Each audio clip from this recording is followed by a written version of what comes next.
Hello student, how are you? All good? तो बच्चों हम लोग alcohol, phenol and ether chapter start कर चुके हैं और इसमें हम लोग का अल्कोहल, फिनॉल ओवर हो गया है, ईथर स्टार्ट हो गया है। लास्ट वीडियो में मैंने आप लोगों को प्रिपरेशन मेथड ऑफ ईथर बता दिया है। तो आज मुझे बताना है आप लोग को physical and chemical properties of ether. तो ईथर और ईथर की फिजिकल केमिकल प्रॉपर्टीज़ क्या है, तो सबसे पहले तो हम लोग फिजिकल प्रॉपर्टीज़ डिस्कस करेंगे। ओके, तो बिना टाइम वेस्ट किए चलिए स्टार्ट करते हैं फिजिकल प्रॉपर्टीज़ ऑफ ईथर। तो हेडिंग लगा लीजिए फिजिकल प्रॉपर्टीज़ ऑफ ईथर।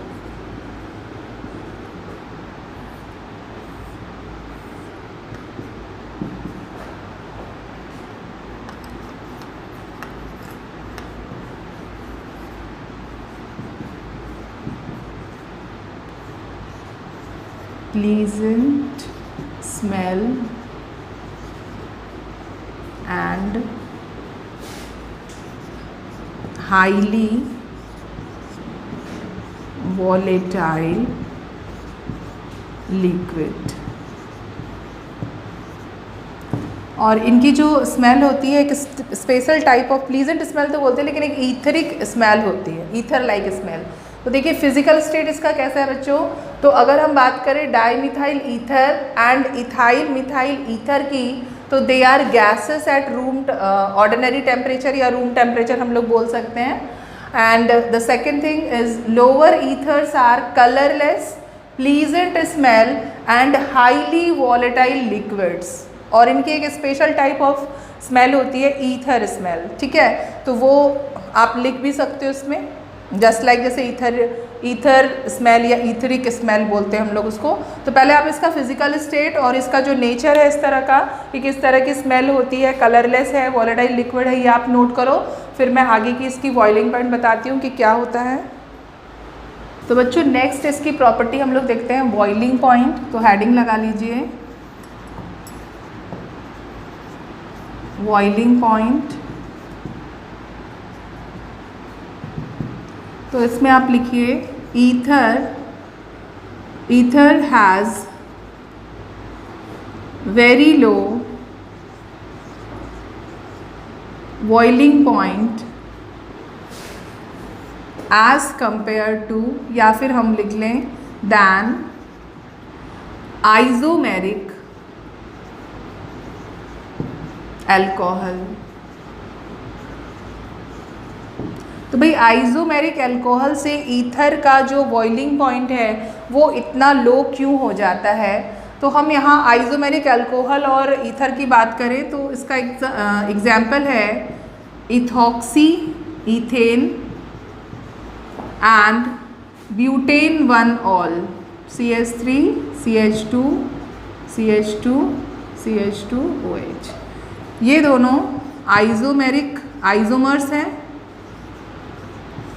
और इन दोनों में अगर हम बोलें तो इसका अल्कोहल का बॉइलिंग पॉइंट जो होता है वो ईथर से बहुत ही ज़्यादा होता है। इसका रीज़न क्या है बच्चों कि यहाँ पर दो अल्कोहल मॉलिक्यूल्स के बीच में हाइड्रोजन बॉन्डिंग होती है और हाइड्रोजन बॉन्डिंग की वजह से बहुत सारे मॉलिक्यूल एक दूसरे के साथ एसोसिएट हो जाते हैं और यहाँ पर इसका बॉइलिंग पॉइंट हाई कर देते हैं। जबकि इसके केस में अगर हम ईथर की बात करें तो यहाँ पोलैरिटी तो बन रही है बट यहाँ पर हाइड्रोजन बॉन्ड फॉर्म नहीं होता है दो मॉलिक्यूल के बीच में। तो दो मॉलिक्यूल के बीच में जो फोर्स ऑफ अट्रैक्शन होती है वो वीक वॉन डर वाल फोर्स होती है और वीक वॉन डर वाल फोर्स है बच्चों, तो इसका बॉइलिंग पॉइंट क्या हो जाएगा, लो हो जाएगा एज कम्पेयर टू अल्कोहल।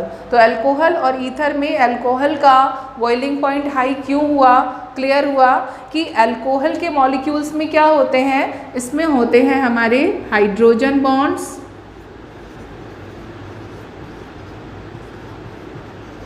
जबकि यहाँ पर अगर हम टू मॉलिक्यूल्स की बात करें तो यहाँ पर वीक वॉन डर वाल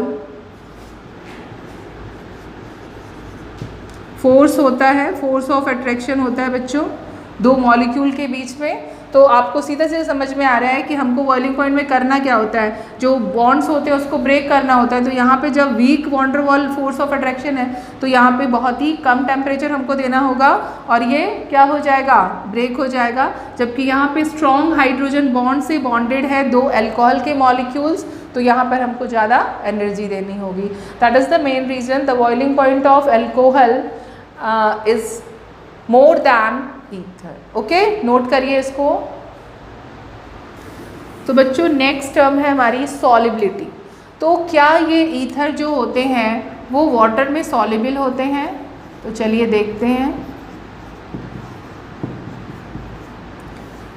तो अगर हम लोअर मेंबर्स की बात करें, lower members of ethers are completely soluble, या हम बोल सकते हैं कि soluble in water but higher member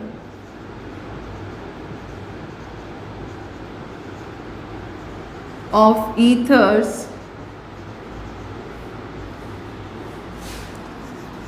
are not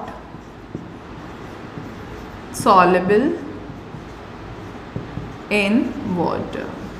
तो ऐसा क्यों हो रहा है कि जो लोअर मेंबर्स होते हैं जिनमें कि कार्बन और हाइड्रोजन्स के नंबर्स कम होते हैं बच्चों, उनको ही हम बोलते हैं, जैसे डाईमिथाइल ईथर है या ethyl methyl ether, they all are both are lower members of ethers. तो ये सारे के सारे वाटर में डिजॉल्व हो जाते हैं, लेकिन कार्बन के नंबर जैसे जैसे ग्रेजुअली इंक्रीज करेंगे बच्चों, मीन्स हाइड्रोकार्बन या अल्काइल ग्रुप जैसे जैसे इंक्रीज करेगा, सॉलिबिलिटी देखी गई है वाटर में डिक्रीज होने लगती है ईथर की। तो इसका रीज़न क्या है? तो हमको पता है कि जो भी हाइड्रोकार्बन्स होते हैं या अल्काइल ग्रुप्स होते हैं वो हाइड्रोफोबिक नेचर के होते हैं, और जो भी चीज़ हाइड्रोफोबिक नेचर की है तो वो वाटर में डिज़ोल्व नहीं होगी, उसकी डेंसिटी कम होती है, वाटर में फ्लोट करती रह जाती है।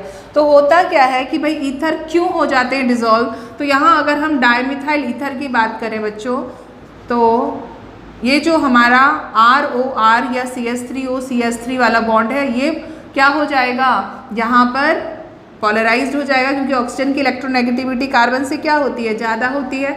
और जब हम इसको वाटर में डालते हैं तो वाटर के मॉलिक्यूल्स ऑलरेडी पोलराइज होते हैं, ये हमको पता है, ये पॉजिटिव। मैं यहाँ पर एक और मॉलिक्यूल बना लूँ, this is ethyl methyl ether, और ये भी पोलराइज हो जाएगा कुछ इस तरह से। तो इनके बीच में बच्चों ये बॉन्डिंग होती है। कौन सी बॉन्डिंग? इसको हम बोलते हैं हाइड्रोजन बॉन्डिंग। तो ये जो हाइड्रोजन बॉन्डिंग है उसकी वजह से ही ये जो हमारे ईथर के मॉलिक्यूल्स होते हैं वो वाटर में क्या हो जाते हैं बच्चों, डिज़ोल्व हो जाते हैं। ये रीज़न होता है। तो जैसे जैसे अल्काइल ग्रुप इंक्रीज करेगा बच्चों, तो ये जो बॉन्डिंग बन पा रही है वाटर मॉलिक्यूल के साथ वो बनने नहीं देगा, है ना, क्योंकि अभी जो है ये डोमिनेट कर जाएगा। यहाँ पे देखो अल्काइल ग्रुप्स हमारे छोटे छोटे मिथाइल्स हैं, यहाँ मिथाइल और इथाइल है, मीन्स लोअर मेंबर्स के साथ ये प्रॉब्लम नहीं है। लेकिन अगर हायर मेंबर्स आ जाएं जिसमें कि कार्बन हाइड्रोजन के नंबर बहुत ज़्यादा होंगे तो वो क्या करेंगे, वो वाटर हेटिक प्रॉपर्टी रखते हैं ना, वो तो हाइड्रोफोबिक नेचर के हैं। तो ड्यू टू हाइड्रोफोबिक नेचर वो वाटर के मॉलिक्यूल के साथ हाइड्रोजन बॉन्ड फॉर्म नहीं होने देंगे, और अगर वाटर के साथ ये हाइड्रोजन बॉन्ड फॉर्म नहीं करेगा तो वो सॉल्युबल ही नहीं होगा। तो ये रीज़न होता है कि लोअर मेंबर्स तो सॉल्युबल हो जाते हैं, लेकिन जो हायर मेंबर्स होते हैं वो वाटर में सॉल्युबल नहीं होते। ओके, चलिए नोट करिए इसको।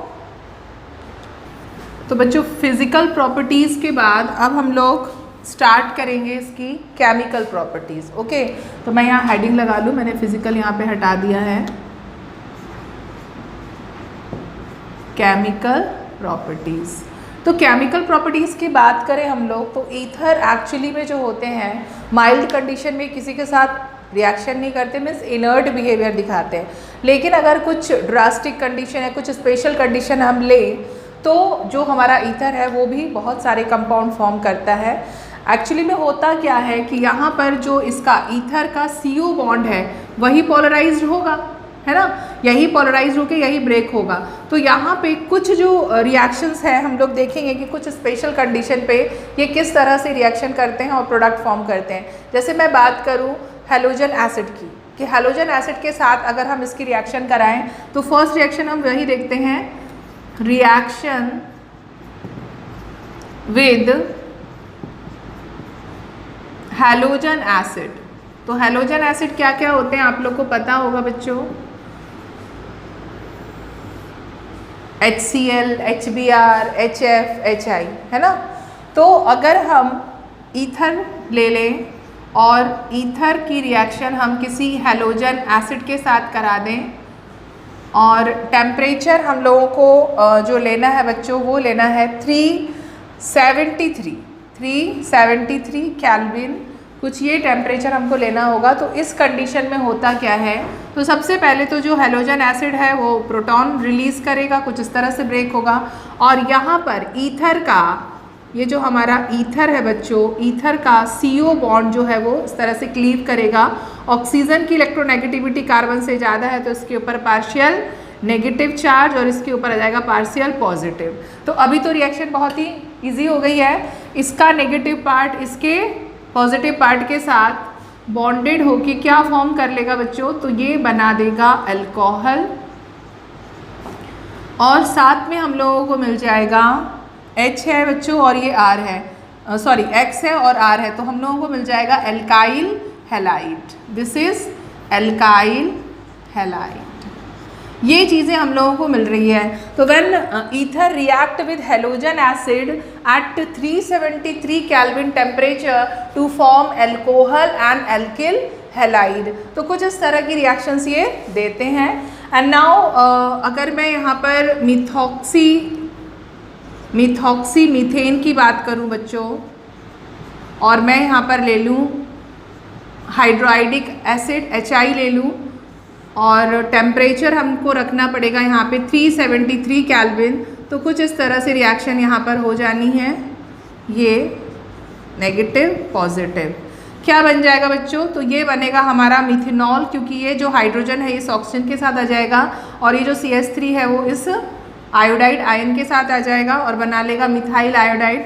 तो सबसे पहले हम मिथेनॉल बना लेते हैं, CH3O and H, this is methanol and CH3I, ये बना हमारा मिथाइल आयोडाइड। ओके, और इसी तरह से अगर हम एरोमेटिक ईथर की बात करें बच्चों, तो ये है हमारा एरोमेटिक ईथर, मिथॉक्सी बेंजीन या एनिजॉल हम इसको बोलते हैं। यहाँ पर भी बिल्कुल वही कंडीशन होगी, ये CO बॉन्ड ब्रेक हो जाएगा नेगेटिव पॉजिटिव में और मैं यहाँ पर ले लूँ HI, कुछ इस तरह से 373 केल्विन टेम्परेचर पे हम लोगों को मिल जाएगा फिनॉल। तो यहाँ आप लोग देख रहे हो बच्चों कि हम लोग इस ईथर की हेल्प से, अगर ईथर की रिएक्शन हम लोग हैलोजन एसिड के साथ करा रहे हैं तो हम लोगों को दो चीज़ें मिल रही है, अल्कोहल भी आप इससे प्रिपेयर कर सकते हो एंड अगर आपको हेलो एल्केन प्रिपेयर करना है तो वो भी आप इजीली प्रिपेयर कर सकते हो, है ना। तो यहाँ पे देखो अल्कोहल के अलावा अगर हम एरोमेटिक ईथर ले लेते हैं बच्चों तो हमको यहाँ पर फिनॉल भी मिल जा रहा है। तो फिनॉल को प्रिपेयर करने का, अल्कोहल को प्रिपेयर करने का बहुत ही इजी मेथड हो गया आप लोगों के लिए एंड हेलो एल्केन तो प्रिपेयर हो ही रहा है इससे CH3I। ओके, तो कुछ इस तरह से ईथर का CO बॉन्ड क्लीव कर रहा है और फॉर्मेशन कर रहा है अल्कोहल एंड अल्काइल हैलाइड की। तो यहाँ पर आप ये भी देखो बच्चों कि जो हम हैलोजन एसिड ले रहे हैं उसका क्या ऑर्डर आ रहा है। अगर हम यहाँ पे HF लें या हम HCl HBr लें, चलिए HCl ऑर्डरली लिख देती हूँ मैं, HF की बात करें, HCl की बात करें, HBr की बात करें या HI की, तो सबसे फास्ट रिएक्शन कौन देगा।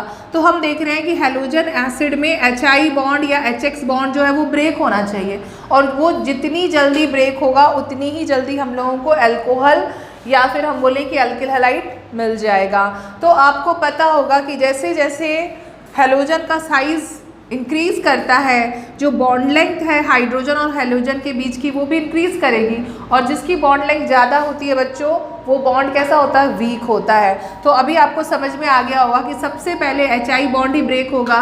तो इस रिएक्शन के लिए सबसे ज़्यादा जो सुटेबल हैलोजन एसिड होगा वो होगा हमारा HI and then HBr, HCl और HF। तो ये ऑर्डर होगा इस तरह की रिएक्शंस के लिए हमारे हैलोजन एसिड का। ओके, तो आप इसको नोट करिए जल्दी, फिर मैं आगे का बताती हूँ। तो बच्चों इसी रिएक्शन में और इसी टेम्परेचर पे, टेम्परेचर क्या था बच्चों अपना, टेम्परेचर हमने ले रखा था 373 केल्विन, और रिएक्शन किसके साथ कराई थी, ईथर की रिएक्शन हैलोजन एसिड के साथ। तो मैं यहाँ पे सबसे अच्छा हैलोजन एसिड मैंने क्या बताया कि HI होगा, क्योंकि इसके बीच का बॉन्ड सबसे इजीली ब्रेक होगा और सबसे फास्ट ब्रेक होगा। लेकिन यहाँ पे अगर मैं इसको एक्सेस में ले लूँ तो क्या वही चीज़ें बन रही है अल्कोहल और एल्किल हैलाइड? नो, ऐसा नहीं होगा बच्चों। यहाँ पे हम लोगों को एल्किल हैलाइड तो मिलेगा, यहाँ हम लोगों को एल्किल हैलाइड तो मिलेगा, बट साथ में क्या मिलेगा बच्चों, वाटर। जब हम हैलोजन एसिड को एक्सेस अमाउंट में ले लेते हैं, कंडीशन थोड़ी सी मैंने चेंज कर दी, वहाँ पर हम लोग सेम अमाउंट में ले रहे थे, पर यहाँ पर हम ईथर के कंपैरिजन में जो हमारा हैलोजन एसिड है उसको एक्सेस अमाउंट में ले रहे हैं। तो हम लोगों को जो प्रोडक्ट मिल रहे हैं वो मिल रहा है alkyl halide and water. Okay, now एक और रिएक्शन इसमें हम लोग देख लेते हैं। सपोज इथॉक्सी इथेन मैं ले लेती हूँ यहाँ पे C2H5, और इसकी रिएक्शन HI के साथ करा रही हूँ। 2 मोल्स ऑफ HI है, मीन्स एक्सेस ऑफ HI मैंने लिया है।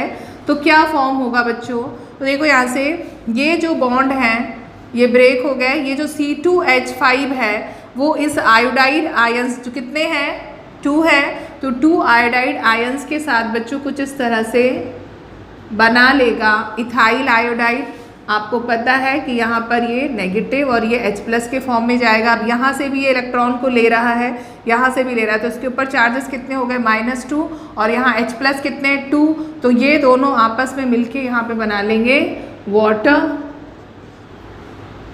और इसके बाद ये जो हमारा पॉजिटिव चार्ज वाला कार्बन है उसको सेटिस्फाइड करने के लिए आयोडाइड भी हमारे कितने चार्ज के हैं, एक आयोडाइड पे एक नेगेटिव चार्ज है, तो हमारे पास कितने आयोडाइड हैं, 2 हैं, तो वो उसको सेटिस्फाइड कर देंगे और हमको यहाँ मिल जाएगा एल्किल आयोडाइड एंड वाटर। तो कंडीशन चेंज करने के बाद प्रोडक्ट हमारे कुछ चेंज हो गए हैं। यहाँ हमको एल्कोहल नहीं मिला है, एल्किल आयोडाइड तो मिला है, लेकिन उसके साथ हमको मिला है वाटर। ओके, नोट करिए, फिर मैं आगे का बताती हूँ। तो बच्चों नेक्स्ट मेथड है केमिकल प्रॉपर्टीज़ में reaction with dilute sulphuric acid. तो डाइल्यूट सल्फ्यूरिक एसिड के साथ अगर हम इसका हाइड्रोलिसिस करवा दें बच्चों तो क्या होगा, तो चलिए देखते हैं। ये है हमारा ईथर और मैंने यहाँ ले रखा है water in the presence of dilute sulphuric acid, और उसके साथ हम हीट कराएंगे। तो एक्चुअली में जो ईथर है हमारा वो हाइड्रोलाइज्ड होके अल्कोहल फॉर्म करता है। कैसे देता है, यहाँ पे हम लोगों को 2 मोल अल्कोहल्स मिल जाते हैं। तो व्हेन ईथर हीटेड विद या हाइड्रोलाइज विद हम बोल सकते हैं डाइल्यूट सल्फ्यूरिक एसिड की प्रेजेंस में अगर हम उसको हीट करा रहे हैं या उसके साथ हम उसको हीट करा रहे हैं और हाइड्रोलाइज करा रहे हैं, तो हाइड्रोलाइज होके ये क्या दे रहा है बच्चों, अल्कोहल्स दे रहा है। लाइक मैं यहाँ पर ले लेती हूँ मिथॉक्सी मीथेन, और इसको हम डाइल्यूट सल्फ्यूरिक एसिड के साथ हीट कराते हैं। तो हाइड्रोलिसिस के बाद जो प्रोडक्ट हमको मिलेगा बच्चों वो मिलेगा 2 moles of methanol. Okay, like इसी तरह से हम लोग अगर इथॉक्सी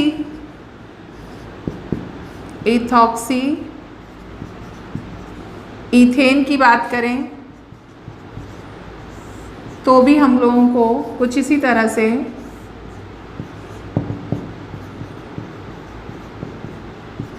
कंपाउंड फॉर्म होगा। डाइल्यूट सल्फ्यूरिक एसिड लेना है और हीट कर देना है, तो हम लोगों को इस बार मिल जाएगा 2 मोल्स ऑफ इथाइल अल्कोहल। तो बातें क्लियर हो रही हैं कि अगर हम डाइल्यूट सल्फ्यूरिक एसिड के साथ ईथर की रिएक्शन करा रहे हैं, उसके साथ उसको हीट कर रहे हैं, तो ईथर हमारा हाइड्रोलाइज्ड हो जा रहा है और हाइड्रोलाइज्ड होके हम लोगों को क्या दे रहा है, अल्कोहल। चलिए नोट करिए इसको, फिर मैं आगे बताती हूँ।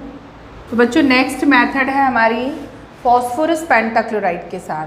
तो फॉस्फोरस पेंटाक्लोराइड के साथ हम लोग काफ़ी बार रिएक्शंस देख चुके हैं, तो हेडिंग लगा लीजिए, रिएक्शन विद PCl5।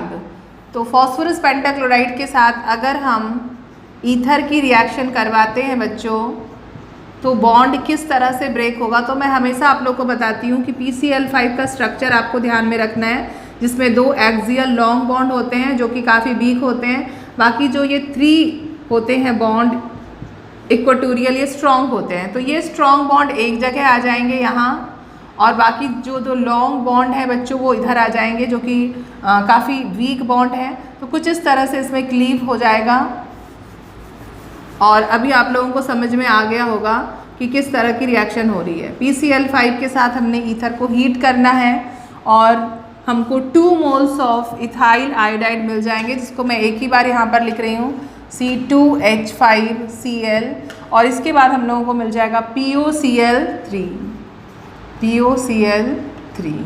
तो कुछ इस तरह की रिएक्शंस ईथर और PCl5 के बीच में हो रही है। बिल्कुल ऐसे ही रिएक्शन हम लोग हेलोअल्केन हेलोअरीन में भी कर चुके हैं। तो एक बार और मैं एक और की प्रैक्टिस करवा देती हूँ, आप लोग खुद से इसको वीडियो को पॉज करके करना इस रिएक्शन को, कि अगर मिथॉक्सी मीथेन की रिएक्शन हम PCl5 के साथ कराते हैं तो कौन सा एल्किल हैलाइड बनता है। ओके, तो मैं तो यहाँ पर करा देती हूँ आप लोग के लिए, आप लोग आंसर मैच कर लीजिएगा। 2 moles of methyl chloride and POCl3 मिल रहा है हम लोगों को। ओके, तो चलिए नोट करिए, फिर मैं आगे की रिएक्शन बताती हूँ। तो बच्चों नेक्स्ट केमिकल रिएक्शन है हमारी reaction with acid derivatives. Okay, तो हेडिंग लगा लीजिए, रिएक्शन विद एसिड डेरिवेटिव्स। अब एसिड डेरिवेटिव्स में अगर हम बात करें तो एसिड डेरिवेटिव में सबसे ज़्यादा जो नेम आता है वो आता है एसिटिल क्लोराइड का। तो हम यहाँ पे एसिटिल क्लोराइड ही लेने वाले हैं बच्चों, CH3COCl, this is acetyl chloride, और इसकी रिएक्शन हम लोग करवाने वाले हैं ईथर के साथ। तो ईथर में मैं ले लेती हूँ इथॉक्सी ईथेन, ये हो गया हमारा ईथर। तो ईथर के साथ जैसे ही ये रिएक्शन करेगा बच्चों, तो अभी आपको समझ में आ रहा होगा कि ये वाला बॉन्ड यहाँ से टूट जाएगा, और ये मिलके हमारे क्या बना लेंगे बच्चों, alkyl halide means ethyl chloride बन जाएगा। और ये जो चीज़ें बॉन्डेड होगी, जैसे यहाँ पे ये नेगेटिव और ये पॉजिटिव हो जाएगा बच्चों, ये नेगेटिव है तो ये कार्बन हमारा क्या है, पॉजिटिव। तो ये नेगेटिव पॉजिटिव के साथ क्या बना रहा है, तो ये बना रहा है यहाँ पे बाय प्रोडक्ट के फॉर्म में C2H5Cl इथाइल क्लोराइड। और इसके अलावा जो चीज़ें यहाँ पर निकल के आ रही हैं बच्चों, CH3 है, CO है, एंड यहाँ पर आप लोग देखिए तो ये पॉजिटिव वाला पार्ट इसके साथ बॉन्डेड हो रहा है, तो OC2H5 ये आ रहा है कुछ। तो ये जो बना है बच्चों, ये एक्चुअली में RCOR है, मीन्स ये एस्टर है। ये क्या है अपना एस्टर। तो हम लोग को एस्टर और एल्किल हैलाइड मिल रहे हैं हम लोगों को यहाँ पे। और एल्किल हैलाइड में मैंने क्या बताया, दिस इज क्लोरोइथेन, या हम इथाइल क्लोराइड बोलें इसको। और ये जो एस्टर है इसके लिए हम इसको क्या बोलेंगे, इथाइल इथेनॉइट या एसिटिल भी बोल, इसको हम क्या बोल सकते हैं, और इथाइल एसीटेट भी बोल सकते हैं ना, कॉमन नेम। या हम बोलते हैं इसको इथाइल इथेनॉइट। ओके, कुछ भी आप बोल सकते हो। तो एस्टर एंड एल्किल हैलाइड हम लोगों को मिल रहा है जब हम किसके साथ रिएक्शन करा रहे हैं, तो हम ईथर की रिएक्शन करा रहे हैं एसिड डेरिवेटिव, और वो हमने लिया हुआ है यहाँ पर एसिटिल क्लोराइड। ओके, नोट करिए इसको। तो बच्चों नेक्स्ट केमिकल रिएक्शंस है हैलोजिनेशन। तो हैलोजिनेशन कैसे होगा इसमें, चलिए उसको भी देख लेते हैं। तो हैलोजिनेशन की यहाँ पर 2 कंडीशन है बच्चों। एक तो आप लाइट की प्रेजेंस में करा सकते हो, और दूसरी किस में, डार्क। तो डार्क की प्रेजेंस में क्या होगा, लाइट की प्रेजेंस में क्या होगा, चलिए देखते हैं। तो सबसे पहले हम लोग डार्क में देखते हैं कि क्या हो रहा है। तो मैं यहाँ पर ले रही हूँ C2H5, मैं कुछ इस तरह से भी इसको लिख सकती हूँ, आप लोग को रिएक्शन अच्छे से समझ में आए इसके लिए। इथाइल को हम लोग इस तरह से लिख रहे हैं, तो this is di ethyl ether.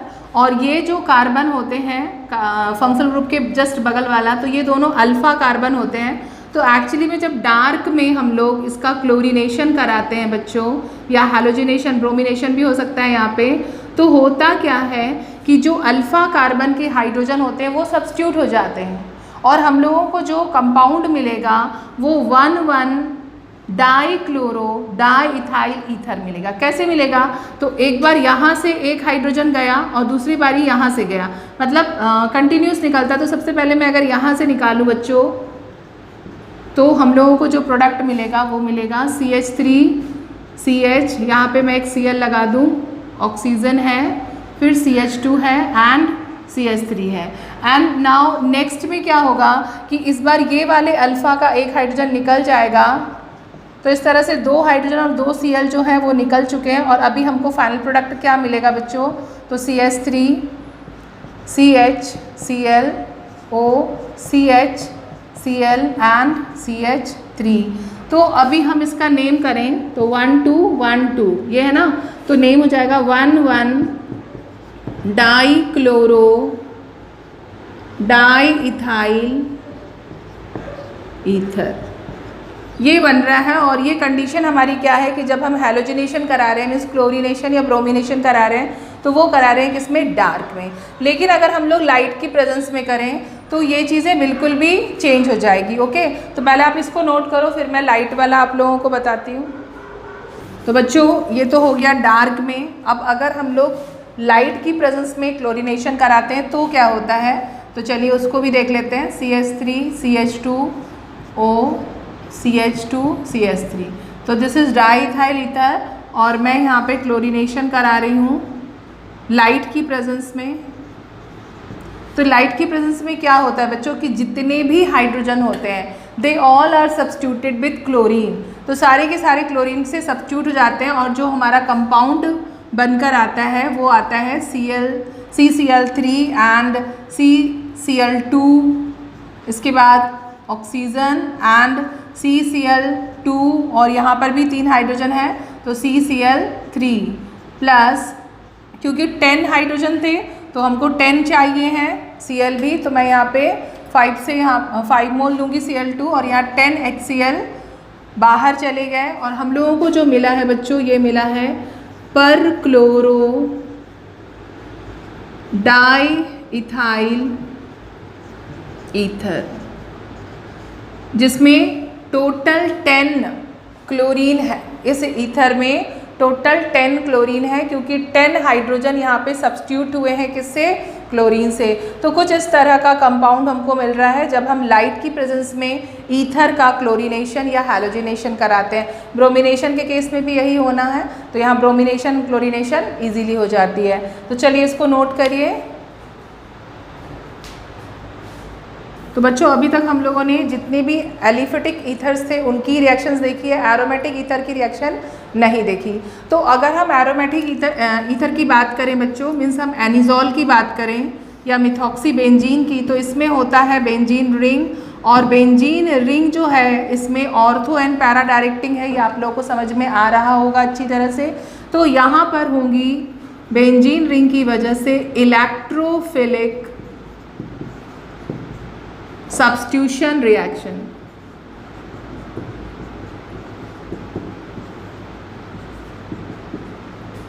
और यहाँ पर जो बेंजीन रिंग है वो ऑर्थो एंड पैरा डायरेक्टिंग है।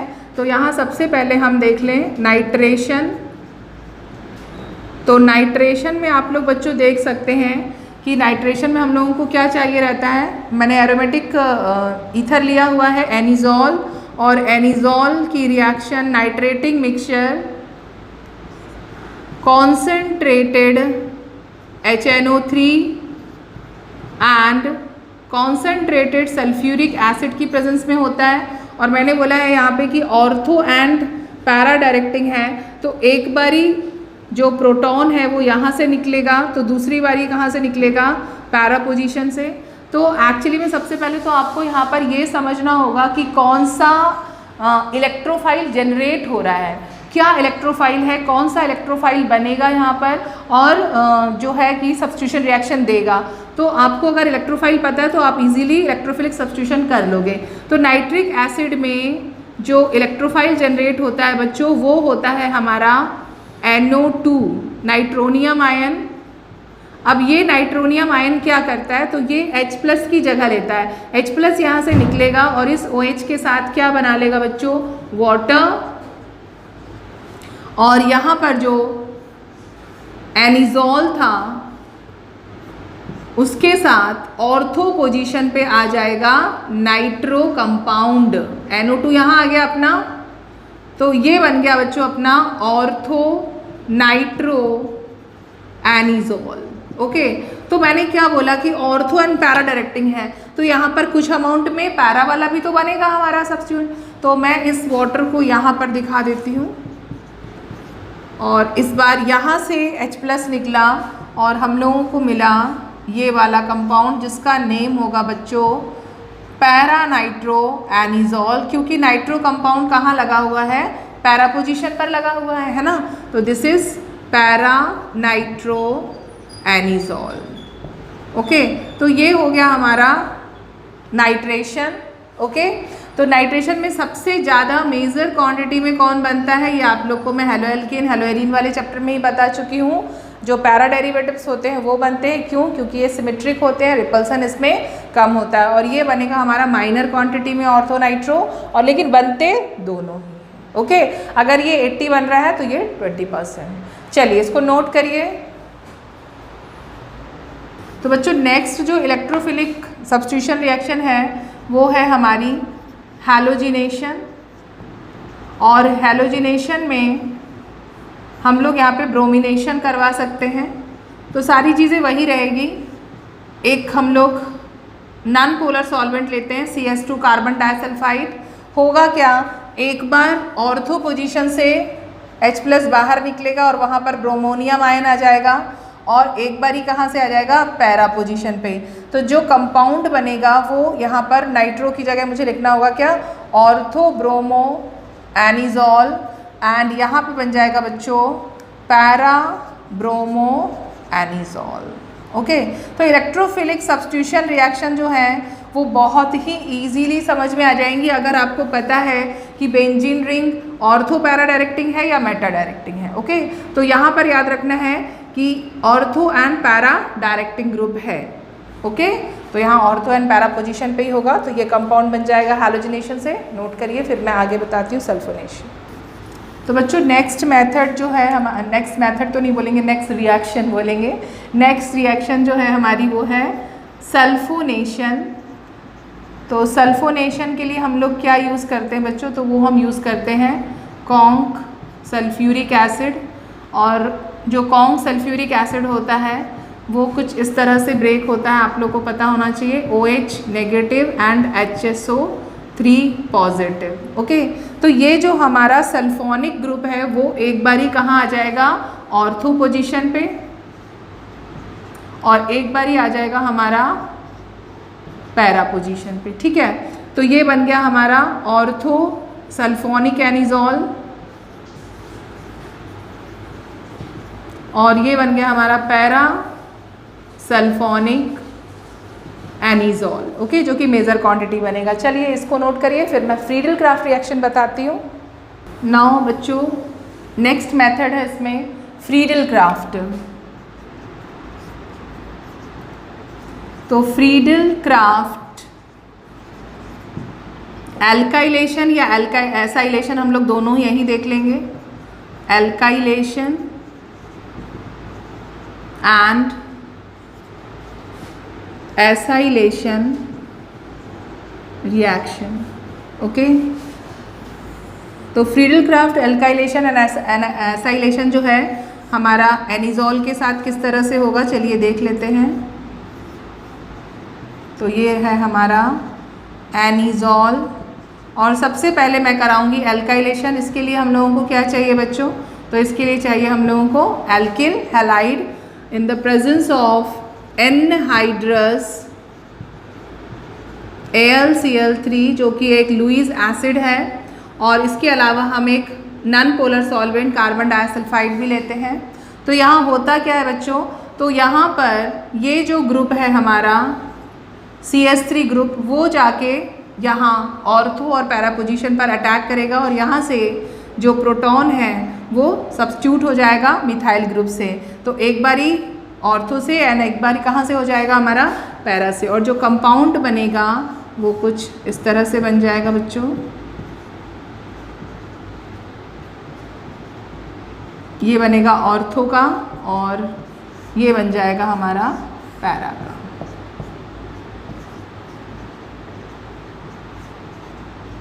ओके, नाउ एसाइलेशन भी मैं यहीं बता देती हूँ।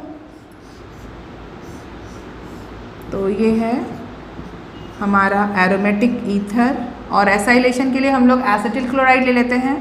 तो CH3COCl, ये बॉन्ड यहाँ से ब्रेक, ये मिल गया हम लोग को एसिटिल इलेक्ट्रोफाइल, और एक बारी यहाँ से H+ जाएगा बच्चों, और एक बारी कहाँ से जाएगा पैरा पोजीशन से। Anhydrous AlCl3 and CH2। Okay, तो ये है हमारा एसिटिल क्लोराइड जिससे हम एसाइलेशन कराएंगे। तो क्या होगा बच्चों कि ये जो एसिटिल ग्रुप है यहाँ पर एक बार ऑर्थो पोजीशन पर आके बॉन्डेड हो जाएगा,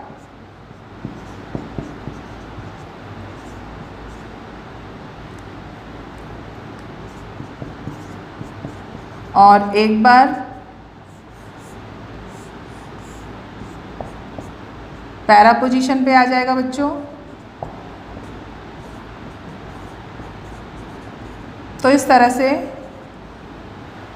एल्काइलेशन और एसाइलेशन से हम लोगों को ये कंपाउंड मिल जाएंगे, जिसमें पैरा जो है वो मेजर अमाउंट में मिलेगा हम लोगों को, और जो ऑर्थो है वो हम लोगों को माइनर अमाउंट में मिलेगा। ठीक है, तो इसी के साथ केमिकल प्रॉपर्टीज़ ऑफ ईथर और ये जो चैप्टर है बच्चों वो भी हमारा ओवर हो गया है। यूजेस वगैरह आप लोग खुद से भी पढ़ सकते हैं बुक से, तो आई होप कि आप लोग ज़रूर से यूजेस आप लोग इसके पढ़ लोगे।